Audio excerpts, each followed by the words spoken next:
गुजरात के वडोदरा में महानगर पालिका के चुनाव की चर्चा है और इसी बीच मांजलपुर के काउंसलर की रैकी की खबर सामने आने से सनसनी फैल गई है। वडोदरा में महानगर पालिका के चुनाव की तारीखों का इंतजार किया जा रहा है। इसी बीच मांजलपुर में वार्ड नंबर 18 के काउंसलर कल्पेश पटेल की रैकी की गई होने की खबर सामने आई है। कुछ अज्ञात शख्सों ने दोपहर के समय उनके कंपाउंड में घुसकर कल्पेश पटेल उर्फ जय रणछोड़ की रैकी की। सीसीटीवी फुटेज में 3 जितने लोग भी नजर आए हैं।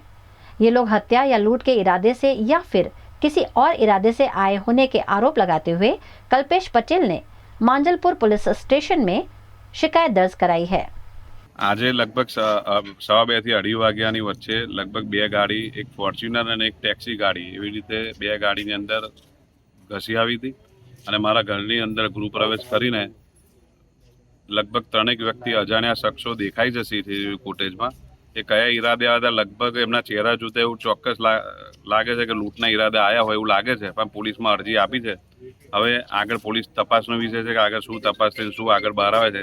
મને ચોક્કસ ન્યાય છે કે ભારતીય જનતા પાર્ટીની સરકાર છે અને આપણા ડેપ્યુટી સીએમ અને ગૃહ પણ સંભાળે છે એવા આપણા હર્ષભાઈ સંઘવી, જે પોલીસ તંત્ર માટે દિવસ રાત મહેનત કરીને જે ચિંતા કરી રહ્યા છે, તો ચોક્કસ મને ન્યાય અપાવશે એવી મને લાગણી છે।